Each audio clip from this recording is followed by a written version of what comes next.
جب حضرت موسیٰ علیہ السلام سے قتل ہوا تو فرعون کے دربار میں یہ طے کیا گیا کہ قصاص کے طور پر حضرت موسیٰ علیہ السلام کو بھی قتل کر دیا جائے۔ جس مجلس میں فرعون نے حضرت موسیٰ علیہ السلام کو بطور قصاص قتل کروانے کا فیصلہ کیا، اسی مجلس میں فرعون کی قوم کا ایک ایسا مرد مومن بھی موجود تھا جو اپنے ایمان کو چھپائے ہوئے تھا۔ مجلس ختم ہونے کے فوراً بعد وہ حضرت موسیٰ علیہ السلام کے پاس آیا اور آپ علیہ السلام کو ہمدردانہ مشورہ دیتے ہوئے کہا کہ فرعون کی مجلس میں تمہارے قتل کا فیصلہ ہو چکا ہے، اس لیے میرا مخلصانہ مشورہ ہے کہ آپ فوراً اس شہر سے نکل کر کسی دوسرے شہر چلے جائیں۔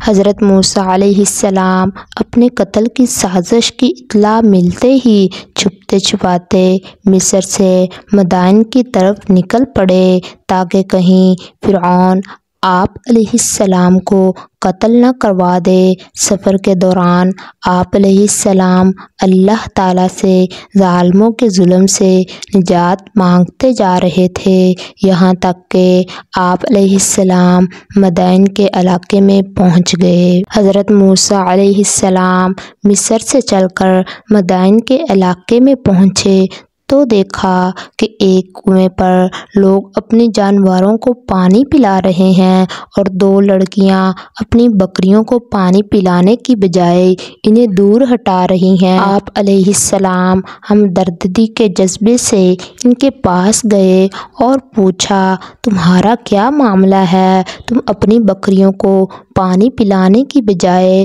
دور کیوں ہٹا رہی ہو؟ انہوں نے جواب دیا، ہم کمزور ہیں اور کنویں سے پانی نہیں نکال سکتی، ہمارے والد بوڑھے ہیں اور ہمارا کوئی بھائی بھی نہیں ہے، اس لیے ہم ان لوگوں کے پانی پلانے کا انتظار کرتی ہیں۔ جب یہ لوگ اپنے جانوروں کو پانی پلا لیتے ہیں تو ہم بچا ہوا پانی اپنی بکریوں کو پلاتی ہیں۔ آپ علیہ السلام نے ان سے ہمدردی کرتے ہوئے کنویں سے پانی کھینچ کر ان بکریوں کو پلا دیا۔ حضرت موسیٰ علیہ السلام ان لڑکیوں کی بکریوں کو پانی پلانے کے بعد ایک سایہ دار جگہ پر بیٹھ کر یہ دعا مانگنے لگے، ربی انی لما انزلت الی من خیر فقیر، اے میرے پروردگار آپ جو بھلائی بھی مجھ پر نازل فرمائیں میں اس کا محتاج ہوں۔ حضرت موسیٰ علیہ السلام ایک سایہ دار جگہ پر بیٹھ کر اللہ تعالیٰ سے بھلائی کی دعائیں مانگنے لگے اور وہ دونوں لڑکیاں خلاف عادت اپنی بکریوں کو لے کر جلدی گھر پہنچ گئیں۔ حضرت شعیب علیہ السلام نے حیرت کا اظہار کرتے ہوئے پوچھا کہ آج بکریاں بھی خوب پیٹ بھرے ہوئے ہیں اور آپ بھی جلدی آ گئی ہیں، اس کی کیا وجہ ہے؟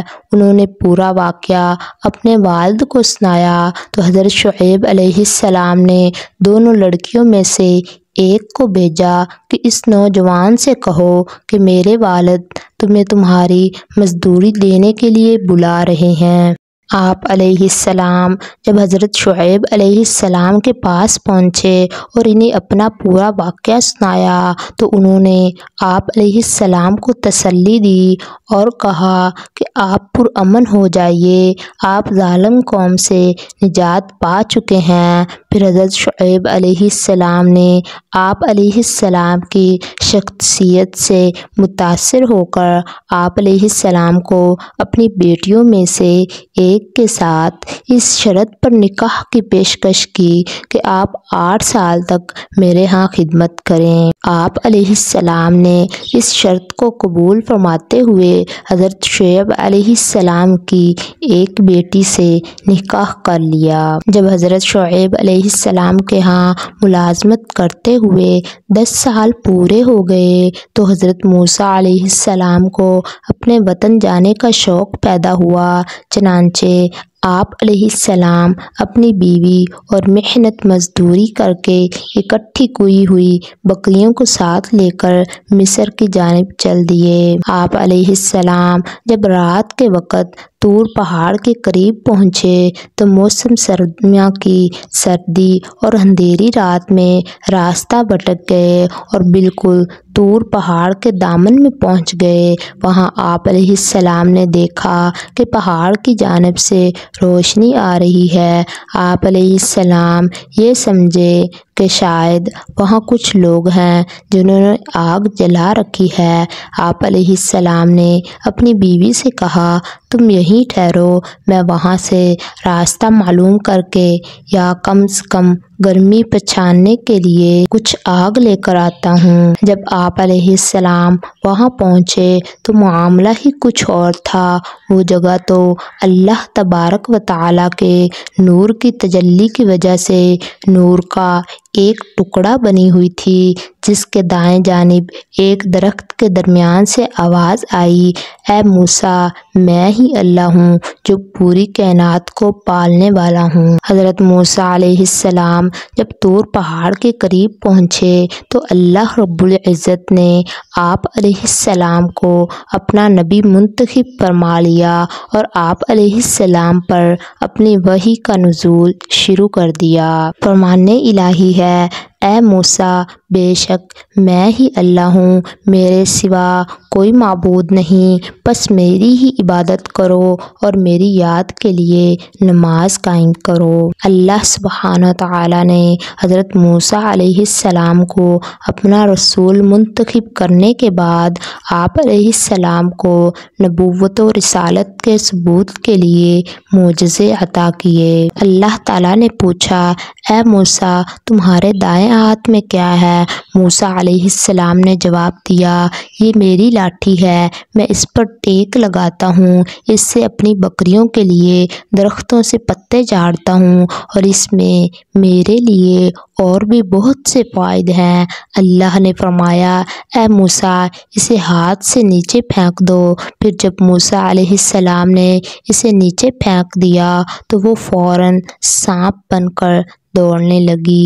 اللہ نے فرمایا، اے موسیٰ، خوف نہ کرو اور اسے پکڑ لو، ہم اسے پھر اس کی پہلی حالت پر لوٹا دیں گے۔ اور یہ بھی آواز آئی کہ اپنی لاٹھی زمین پر ڈال دو۔ پھر اس کے بعد جب آپ علیہ السلام نے دیکھا کہ وہ لاٹھی سانپ کی طرح حرکت کر رہی ہے تو آپ پیٹھ پھیر کر بھاگے اور پیچھے مڑ کر بھی نہیں دیکھا۔ اللہ نے فرمایا، اے موسیٰ، ادھر آؤ، ڈرو نہیں، بلا شبہ آپ ہر طرح سے امن میں ہیں۔ اپنے ہاتھوں کو اپنی بغل میں ڈالو اور بغیر کسی بیماری کے سفید نکلے گا، اور خوف سے بچنے کے لیے اپنے بازو اپنے جسم سے لگا لو۔ بس یہ آپ کے رب کی طرف سے 2 معجزے ہیں۔